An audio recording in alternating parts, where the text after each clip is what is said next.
మూడో test match 4వ రోజు ఆటను ఇంగ్లాండ్ జట్టు 2 పరుగులతో ప్రారంభించింది. పిచ్ కాస్త సంక్లిష్టంగా ఉండడం, టీమిండియా బౌలర్లు కూడా చక్కగా బౌలింగ్ చేయడంతో ఓపెనర్లు జాక్ రాలీ, బెన్ డకెట్ ఇద్దరు కూడా ఆచితూచి బ్యాటింగ్ చేస్తూ స్కోర్ బోర్డుని ముందుకు కదిలించారు.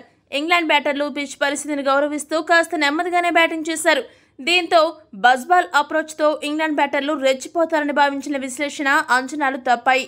ముఖ్యంగా పిచ్లో ఉన్న అనీవెన్ బౌన్స్ కారణంగా బంతి కాస్త ఊహకి అందకుండా ప్రవర్తించడం మొదలుపెట్టింది.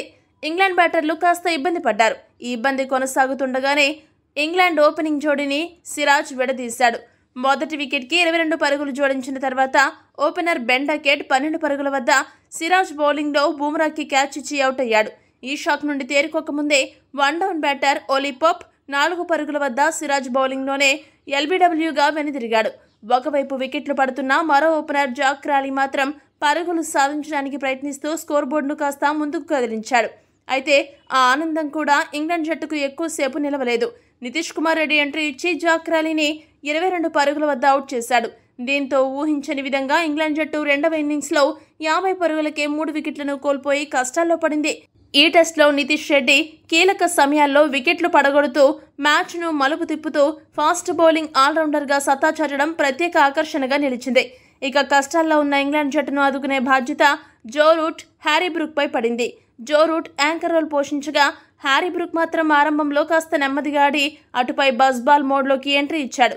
ముఖ్యంగా ఆకాష్ దీప్ వేసిన 20వ ఓవర్లో వరుసగా 2 బౌండరీలు, 1 సిక్సర్ బాది విధ్వంసం సృష్టించాడు. అయితే ఆ ఆనందం ఎక్కువసేపు నిలవలేదు.